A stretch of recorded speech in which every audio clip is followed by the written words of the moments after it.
You're listening to the Dibbly-Dobbly podcast.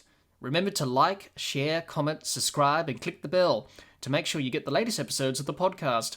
Be sure to like and share our Facebook page and follow us on Twitter and on Instagram. Hi everyone, and welcome back to another episode of the Dibbly-Dobbly podcast. On today's episode of the podcast, we review the third ODI between Australia and Zimbabwe from the Riverway Stadium. It's the Dibbly-Dobbly podcast, and let's get started. Let's have a look at the match summary from the third ODI between Australia and Zimbabwe from the Riverway Stadium in Townsville. Australia batted first and made 141 all out from 31 overs. Warner top scored with 94, and Buell took 5 wickets for Zimbabwe. And Zimbabwe needed to chase down 142 runs to win. They did that quite easily in the end, finishing on 7 for 142 from 39 overs. Chaveka top scored with 37 not out, and Hazelwood took 3 wickets for Australia. Zimbabwe won by 3 wickets, and Ryan Buell was named Player of the Match. What were the key moments and key factors from this third ODI between Australia and Zimbabwe? Zimbabwe's bowling dismissing Australia for 141, Ryan Buell breaking the dangerous partnership between Warner and Maxwell at 57 for the 6th wicket when he dismissed Maxwell for 19, caught and bowled. That allowed Zimbabwe to restrict Australia under 200. Regis Chaveka was the key batsman in Zimbabwe's batting. Zimbabwe were in trouble at 5 for 77, and Chaveka scored 37 not out to steady the ship and guide Zimbabwe to a historic victory by 3 wickets over Australia in Australia. Those were the key moments and key factors from this third ODI at the Riverway Stadium. Let's have a look at both teams' performances in this third ODI at the Riverway Stadium with both bat and ball. We'll start with Australia and their batsmen. Warner, 94, Finch, 5, Smith, 1, Carey, 4, Stoinis, 3, Green, 3, and Maxwell with 19. That's how the Australian batsmen went about things in this third ODI against Zimbabwe. Now, you have to say it was a pretty much poor batting display from Australia in this third ODI. Nothing much to add on to it, really. It was a poor batting display. It was a poor performance by all the Australian batsmen, apart from one, and that was David Warner, who made 94. They didn't bat well, Australia. Getting bowled out for 141 was a very disappointing total for them. Poor shot selection, poor decision-making for all the batsmen. That wasn't good enough from the Australian batsmen. They lost wickets at regular intervals throughout the innings. 1 for 9, 2 for 10, 3 for 31, 4 for 59, 5 for 72, 6 for 129, 7 for 129, 8 for 135, 9 for 136, and 10 for 141. Not backing up partnerships. 9, 1, 21, 28, 13, 57, 0, 6, 1 and 5. It just pretty much tells you how poor the batting display was from the Australian team in this third ODI against Zimbabwe.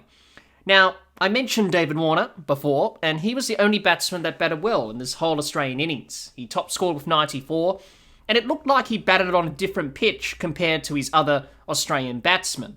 He made good decisions and had good shot selection up until he got out in the end when he got out for 94. But he was the only batsman that looked comfortable at the crease. Everyone else struggled because the pitches here in Townsville have done a bit in these ODIs during the series. Now, with the games being day games only, starting very early in the morning, the ball's going to do a bit. It's going to move around a bit. It's going to swing. It's going to seam a bit. And it's going to be difficult and challenging for the batsmen up front. And you have to be patient, you have to be disciplined to try and get through that period. David Warner did that, whereas the other Australian batsmen like Finch, Smith, Carey, Stoinis, Green and Maxwell did not. And they all got out for single figures, except for Glenn Maxwell, who made double figures. He was the second batsman to make double figures after David Warner. Everyone else, single figures. As I said, it was just poor from Australia. It was not smart batting. They weren't disciplined enough to get through those tough periods. And most of the wickets that Zimbabwe got were given to them, really, because the Australian batsmen were making poor decisions, and they were also making poor decisions at what shots to play and when to attack and when to defend. And we saw that throughout the Australian innings. It was just one of those innings where Australia would look back and say, yeah, it wasn't our finest hour, and it wasn't. Because you expected Australia to really dominate, batting first for the first time in the series, obviously. Zimbabwe won the toss. They put Australia in. The first time Australia had an opportunity to bat first in this series, rather than chasing down low totals after bowling Zimbabwe out for low totals in the first 2 games. And unfortunately, they had a batting collapse, and that was the end of that. So nothing much to talk about with the Australian batting. It was just disappointing, it was poor, and it contributed to Australia losing this match in the end, because 141 in the end wasn't enough. Zimbabwe were able to chase down the runs with 3 wickets in hand. The Warner and Maxwell partnership was key. When David Warner was joined by Glenn Maxwell, they added 57 for the 6th wicket. I thought that partnership was going to be the key partnership for Australia, and it was, to try and get Australia to a score of maybe 220, maybe 230, to give Australia a chance to be competitive and, with the bowling attack, probably bowl Zimbabwe out for a low total. And that would have put Zimbabwe under pressure. Unfortunately, that partnership ended when Ryan Buell came into the attack and got Glenn Maxwell out. Glenn Maxwell tried to play a sweep shot, got a top edge, and got out caught and bowled by Buell. And that started the collapse for Australia after Glenn Maxwell onwards. But once that partnership was broken, it was the end for Australia, and a score of 200 was out of the question. So that partnership was very crucial for Australia. In the end, Glenn Maxwell couldn't stay in, got out at the wrong time, and that was the end of that. So, as I said, it was pretty poor batting performance from Australia. Not their finest hour with the bat. They did pretty well in the series up until this point, and unfortunately, they weren't able to get the job done in this game with the bat, unfortunately. So all the batsmen will be disappointed and will be looking at areas to improve on heading into the next ODI series, which will be against New Zealand, which will be starting very shortly. So, yeah, as I said, not a good batting performance from Australia. David Warner was definitely the standout. Everyone else will be looking at areas to improve on heading into that series, as I mentioned, that ODI series against New Zealand. Obviously, the biggest talking point still from the Australian batting in this third game is Aaron Finch again failing, this time scoring 5. A lot of people questioning his spot and should he be in the team or should he be the captain going forward for Australia? So he'll be looking to try and get some runs in the New Zealand series, but obviously for him, it didn't look good again today from Aaron Finch getting out for 5. So overall, it was a poor batting performance from Australia, and they'll be very disappointed in the way they batted for the final game of this ODI series between them and Zimbabwe. Let's have a look at the Australian bowlers and their performance in this third ODI against Zimbabwe in Townsville. A wicket for Stoinis, a wicket for Green, a wicket for Ashton Agar, a wicket for Stark, no wickets for Zampa, and 3 wickets for Hazelwood. That's how the Australian bowlers went about things with the ball in this third ODI against Zimbabwe. I thought the Australian bowlers, as they have done throughout the whole series, bowled well in this third and final game of the series. They did well to try and defend 141. Obviously, the batsmen let down the bowlers and got bowled out for 141, Australia. So it was always going to be a tough task whenever you're a bowling side, defending a low total of 141 like Australia did in this third game. It's always going to put pressure back onto the bowlers. And you would say that Australia were favourites to bowl Zimbabwe out because they bowled them out for 96 in Game 2. So Australia were always going to be favourites to take wickets during the run chase and put Zimbabwe under pressure, even though they made 141. But Australia tried their best. Unfortunately, it wasn't to be in the end. Zimbabwe were able to scrape over the line and get over the line with 3 wickets in hand to win a very historical victory in this series for them.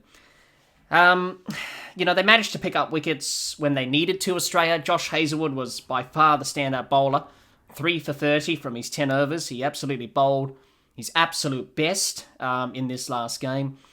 He was nicely supported by Stoinis and Green and Ashton Agar and Mitchell Stark, taking a wicket each, all taking a wicket in their bowling performances.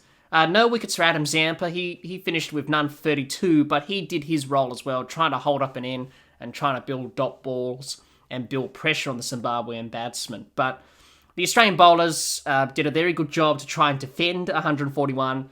In the end, it wasn't enough to win the game from the bowlers' effort. From their effort, I should say. It was a very difficult task for them, but they did it well, Australia, and they were able to hang in there and put Zimbabwe under pressure throughout the whole innings. And they didn't make it easy for Zimbabwe. That's what I liked about the Australian bowling. They didn't make it easy for the Zimbabwean batsmen. They made every run hard for them to score, and that's what you expect from an Australian side. Even though they got bowled out for 141, they're always going to come back hard with the ball and put the opposition under pressure. And that's what they did, Australia. But Zimbabwe were good enough to get the runs in the end and get the job done. But overall, it was a good bowling performance from Australia. And overall, it was a poor all-round performance from Australia in this second ODI series against Zimbabwe. Let's have a look at Zimbabwe's team performance with both bat and ball in this third ODI at the Riverway Stadium. We'll start with their batsmen. Catania, 19. Murumandi, 35. Madhir, 2. Williams, 0. Raza, 8. Chaveka, 37 not out. And Marionga, 17. That's how the Zimbabwean batsmen went about things in this third ODI against Australia. Zimbabwe, they batted well in this last game of the series. Chasing 141 was an easy chase for any other team in the world, but for Zimbabwe, it was not going to be easy. Up against Australia's quality bowling attack, they did well to bowl them out for 141, Zimbabwe, but the batsmen, their challenge was to try and chase down the runs, and as I mentioned, it wasn't going to be easy. Zimbabwe lost wickets throughout the innings and were in a bit of trouble at 5 for 77 inside 18.3 overs. Zimbabwe made it harder for themselves by losing wickets and putting more pressure on the batting lineup. Australia were looking like the favourites to win the match and to win the series 3-0, but Zimbabwe kept plugging away and kept fighting to the target of 141. They had a few shaky moments with the bat at times throughout the innings. They looked to play with positive intent. Batsmen were charging the Australian bowlers, looking to play a bit more aggressive towards the Australian bowlers and looking to put them under pressure, which was good to see from the Zimbabwean batsmen. They built partnerships with the bat. Partnerships of 38 for the first wicket between Catania and Murumandi, 22 for the fourth wicket between Raza and Murumandi, 38 for the sixth wicket between Chaveka and Marionga, 22 for the seventh wicket between Chaveka and Buell, were all crucial partnerships for Zimbabwe in terms of them getting to that total of 141 and to win their first ever ODI against Australia in Australia. And it was a fantastic effort from the Zimbabwean batsmen to get the team over the line for this historical victory. As I said, it was a very good batting performance from them. Their best batting performance throughout the series. They struggled in Game 1, getting bowled out for 200. They struggled in Game 2, getting bowled out for 96, batting first. But this Zimbabwean team, they like to chase, and they like to know what they're chasing, what sort of a target they need to get. And they prefer to bowl first. And in this game, they won the toss, and that's what they did. They bowled first, knocked over Australia for 141, and they chased down the runs with 3 wickets to spare. As I said, it was a very good batting performance from them. They really batted within themselves. At times they're a bit shaky throughout the innings. They were losing wickets, but they held their nerve. They held their composure. And I thought Regis Chaveka, the captain, he batted well for his 37 not out. He took it upon himself to be the main batsman to guide the team home. And he did that role very well, Chaveka. He took on that responsibility. He knew that, okay, I'm the senior player here. I'm the senior batsman. I need to get the team over the line here.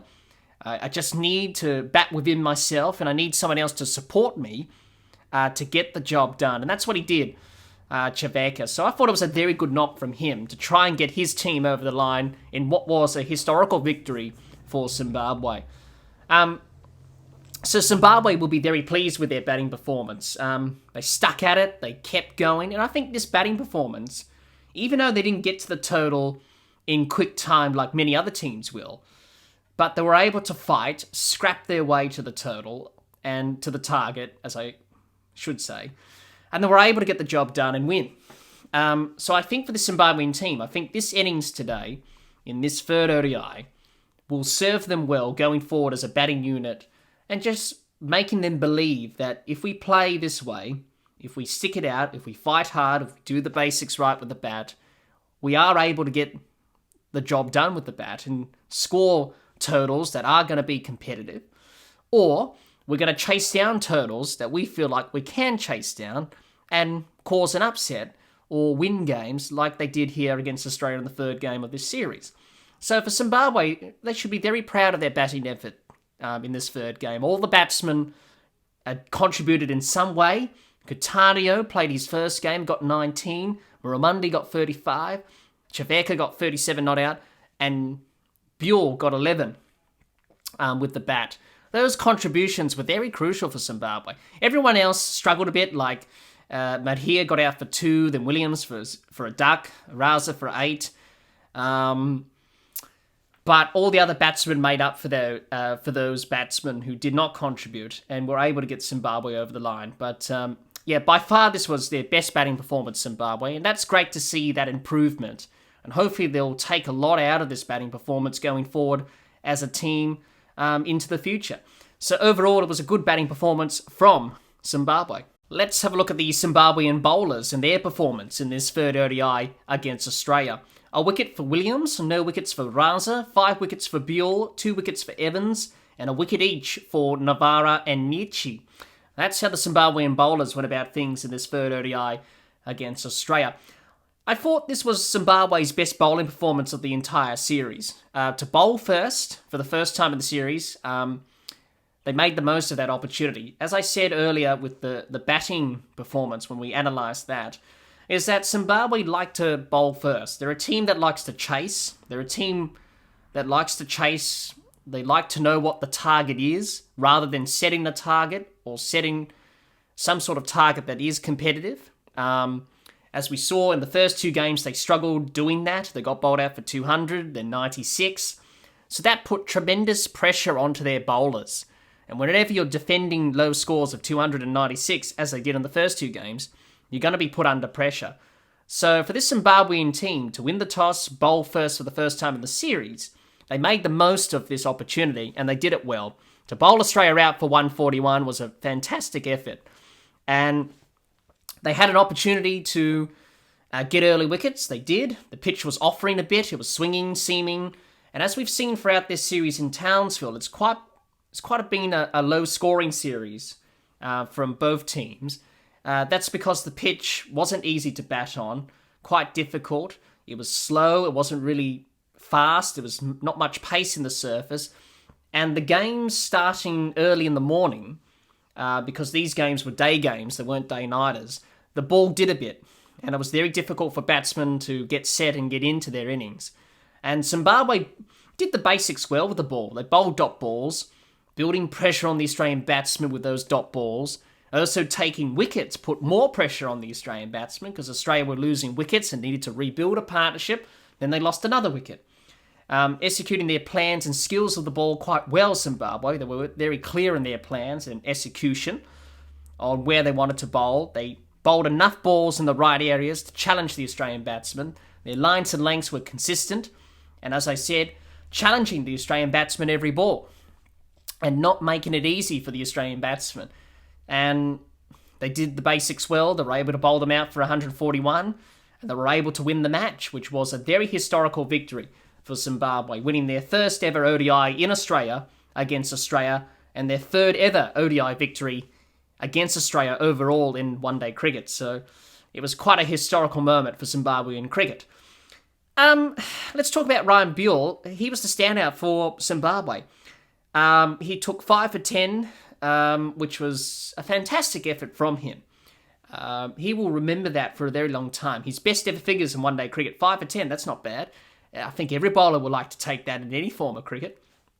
It was a good move from the captain in Chaveka to bring him on into the attack. And that move pretty much helped Zimbabwe to win this match, really. He broke the dangerous partnership of Warner and Maxwell, getting Glenn Maxwell out, caught and bowled for 19. And that partnership was dangerous for Zimbabwe, because if they added 100 runs and got Australia up towards 200 plus, maybe 220, 230, it would have been a difficult run chase for Zimbabwe to try and get those runs. But with him getting that partnership, breaking that partnership. That allowed Zimbabwe to cause another batting collapse in the Australian team, which happened as soon as Glenn Maxwell went. Buell got Ashton Agar out soon after, and then the rest of the batting lineup for Australia crumbled. And that pretty much was the turning point in the match, and that's why Zimbabwe were able to bowl them out for 141 and chase it down. So he bowled well, and the rest of the Zimbabwean bowlers helped him as well and did their roles. So it was a very good bowling performance from this Zimbabwean team in this third game. So overall, it was a good bowling performance from Zimbabwe. Overall, it was a good team performance from Zimbabwe with both bat and ball in this third ODI against Australia. What a win for Zimbabwe. This victory in the third ODI by 3 wickets against Australia will go down as one of Zimbabwe's greatest moments in their cricketing history. To win their first ever ODI match in Australia and their third ever victory over Australia at ODIs will give this Zimbabwean team the belief that they can win against some of the world's best teams. Congratulations to Zimbabwe on this historical win. Well, that's all the time we have for this episode. Be sure to subscribe and click the bell to get the latest episodes of the podcast, and like and share our Facebook page and follow us on Twitter and on Instagram. Until next time, keep safe and bye for now.